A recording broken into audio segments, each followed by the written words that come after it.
devastated. I thought if I could build a time machine that I could go back and see them again and tell them what was going to happen.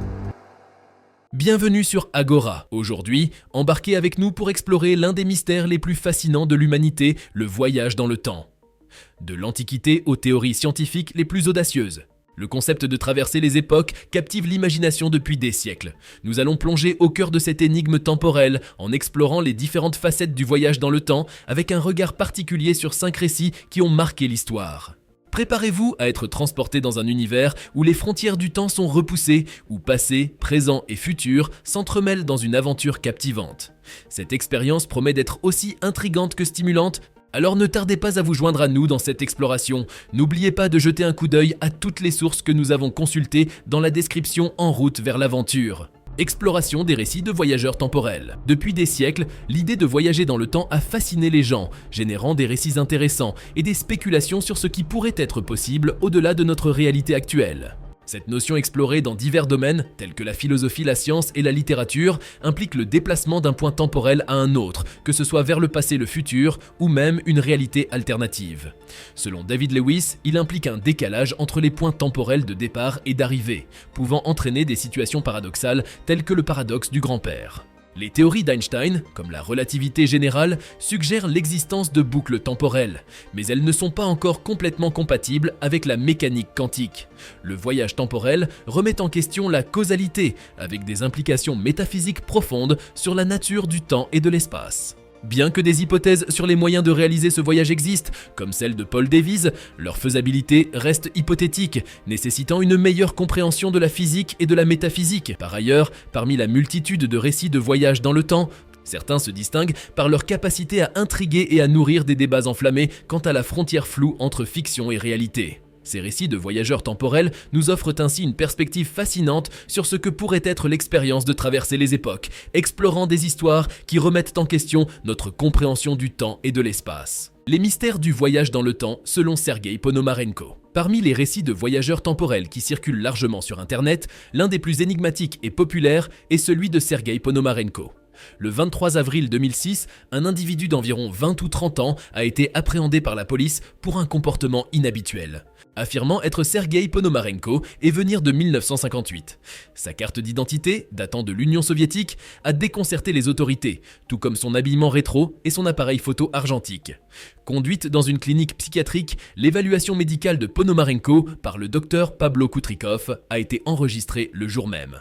Dans la vidéo, il a affirmé se nommer Sergei Valentinovitch Ponomarenko, né à Kiev le 16 juin 1932. Cependant, malgré cette déclaration, il ne semblait pas être un homme âgé de 74 ans, mais plutôt d'environ 30 ans.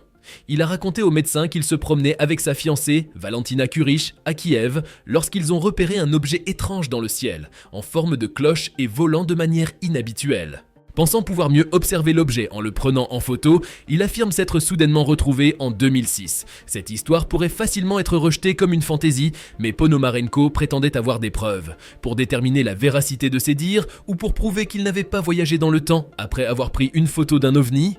Le docteur Kutrikov a fait développer les photos. Les photos prises par Ponomarenko ont pu être développées avec succès. Parmi les photos découvertes, il y avait une femme apparemment du même âge que Sergei Ponomarenko, et Sergei portant la même tenue que lors de son entrevue avec le docteur Kutrikov. Cependant, la photo la plus frappante était celle d'un ovni en forme de cloche dans le ciel, correspondant à la description de Sergei. Cela a incité à une enquête approfondie et le 25 avril 2006, Sergei Ponomarenko a été interviewé à nouveau par le docteur Kutrikov en présence des images. Il a simplement confirmé ses déclarations antérieures, affirmant ne pas comprendre comment il s'était retrouvé en 2006 après avoir pris la photo de l'OVNI. Après la fin de l'entretien, il a été filmé entrant dans sa chambre à la clinique et n'est jamais réapparu par la suite. Malgré les recherches, aucun enregistrement n'a été retrouvé le montrant sortant de la pièce. Et les fenêtres étaient équipées de barreaux, rendant toute évasion improbable. La police a alors entrepris de le retrouver. Des documents d'identité de l'Union soviétique ont confirmé l'existence d'un homme portant ce nom à Kiev, disparu en 1960. Ils ont également interrogé la fiancée de Sergei, Valentina Kurich, qui a confirmé sa disparition temporaire en 1958. Valentina a révélé qu'à son retour, Sergueï prétendait avoir la capacité de voir dans l'avenir. Elle a montré aux autorités une photo prétendument envoyée par Sergueï, datée de 2050, montrant un Sergueï plus âgé, avec en arrière-plan Kiev, avec des gratte-ciel inexistants en 1958 ou en 2006. La dernière fois que Valentina a vu son fiancé remonte à 1970, lorsqu'il a de nouveau disparu sans laisser de traces. Toutefois, la date de naissance de Sergueï indiquée sur la carte ne correspond pas à celle qu'il a donnée au médecin. Une analyse minutieuse révèle également des erreurs de transcription des caractères cyrilliques, suggérant une falsification. De plus, le film trouvé dans l'appareil photo de Sergueï aurait dû être altéré s'il avait réellement voyagé dans le temps, car il s'agissait d'un type de film abandonné dans les années 1970. Ces incohérences renforcent les doutes quant à la véracité de l'histoire de Sergueï Ponomarenko. De plus, une découverte menée par le youtubeur Joe Scott démontre que les images et les affirmations étaient probablement issues d'une émission de télévision fictive, écartant ainsi la possibilité que Sergueï Ponomarenko soit réellement un voyageur temporel. En fin de compte, malgré son attrait initial, l'histoire manque de preuves tangibles et a été démasquée comme une fabrication. L'histoire de John Titor, le sauveur d'Internet. Le 02 novembre 2000, John Titor fait son apparition sur le forum du site Dartbell. Il prétend être un voyageur temporel venu de l'an 2036 pour récupérer un ordinateur IBM 5100 en 1975. Il affirme que sa machine à voyager dans le temps est une unité de déplacement temporel à masse stationnaire fabriquée par General Electric, alimentée par deux singularités positives à rotation maximale, produisant une sinusoïde de Tipler désaxée.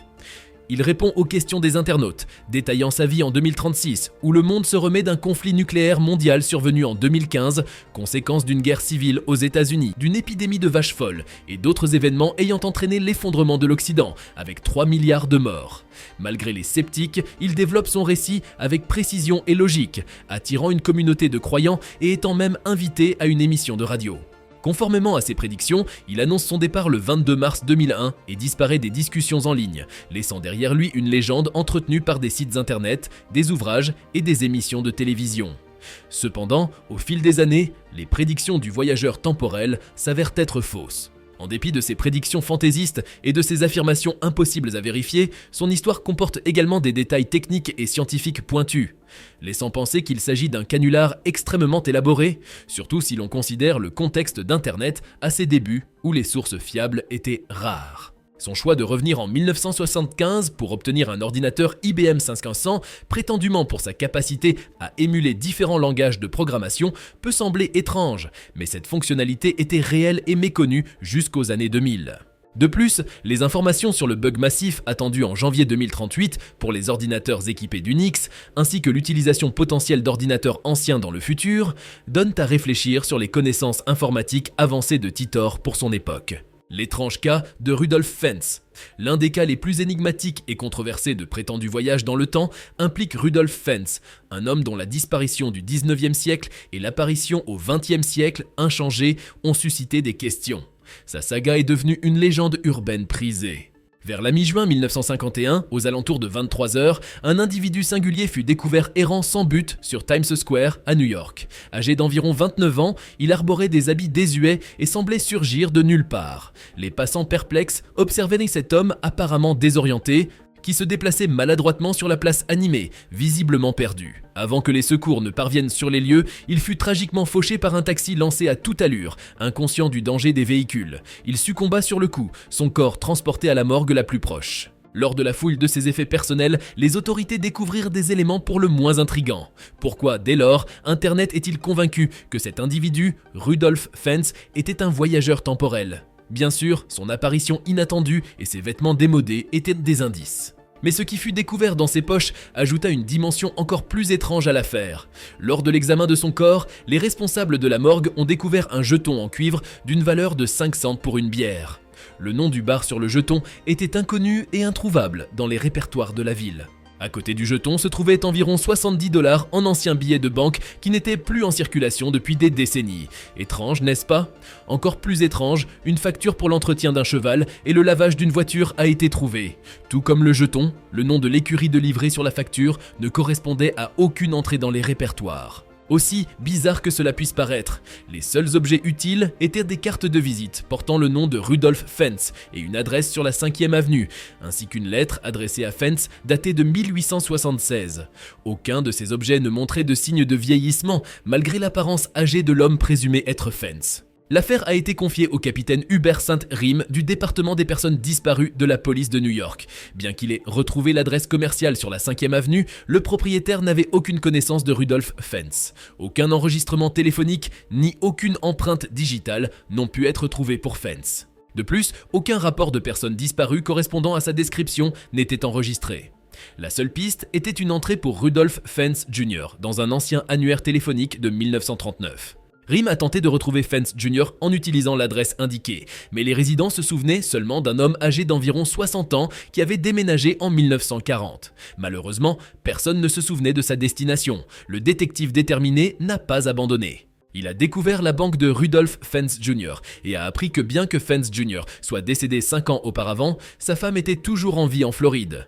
Elle a révélé 2 informations troublantes. D'abord, son mari était le fils d'un certain Rudolph Fentz, disparu à l'âge de 29 ans.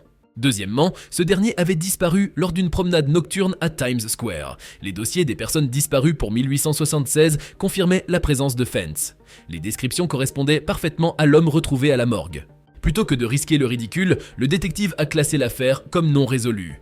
L'histoire de Fentz est devenue publique vers 1972, mais a vraiment pris de l'ampleur à l'ère d'Internet. Les gens ont commencé à croire que Fentz était un voyageur temporel, basant leurs convictions sur son comportement, ses vêtements et les objets qu'il portait. La théorie la plus répandue était qu'il avait traversé un trou de verre ou un portail pour se retrouver soudainement au XXe siècle. L'incroyable récit du voyage dans le temps d'Andrew Carlson. En mars 2003, les autorités ont appréhendé un individu peu ordinaire répondant au nom d'Andrew Carlson, âgé de 44 ans, après qu'il eut réalisé des gains records sur le marché boursier, passant de 800 $ à 350 millions de dollars en seulement 2 semaines. Au lieu de nier les faits, Carlson a stupéfié le FBI en avouant être un voyageur temporel venu du futur. Malgré le scepticisme initial des autorités, il persistait dans ses affirmations, refusant de divulguer ses sources. Cependant, dans le cadre d'un accord, il a offert des informations sur la localisation d'Oussama Ben Laden et un remède contre le sida. Bien que les autorités aient tenté de retracer son passé, elles n'ont trouvé aucune preuve de son existence antérieure à décembre 2002. De manière énigmatique, un mystérieux bienfaiteur a payé sa caution d'1 million de dollars le 3 avril. Carlson devait comparaître devant le tribunal, mais a mystérieusement disparu en chemin et n'a jamais été retrouvé. Découvrez le récit énigmatique de Håkan Nordqvist. L'histoire du prétendu voyage dans le temps de Håkan Nordqvist a suscité beaucoup de débats et de doutes. Nordqvist prétend avoir voyagé dans le futur et avoir rencontré une version plus âgée de lui-même. Bien que largement discuté dans les médias et sur Internet depuis le milieu des années 2000, de nombreux sceptiques remettent en question cette affirmation. Il est essentiel de souligner que malgré l'attention du public, cette histoire est généralement considérée comme une légende urbaine ou un canular. Les avancées actuelles en sciences et technologies ne permettent pas un voyage dans le temps fiable ou contrôlé, et aucune preuve scientifique ou historique solide ne soutient les affirmations de Nordqvist. La vidéo, bien que présentée comme une preuve, ne fournit pas de détails techniques ou scientifiques expliquant la faisabilité d'un tel voyage.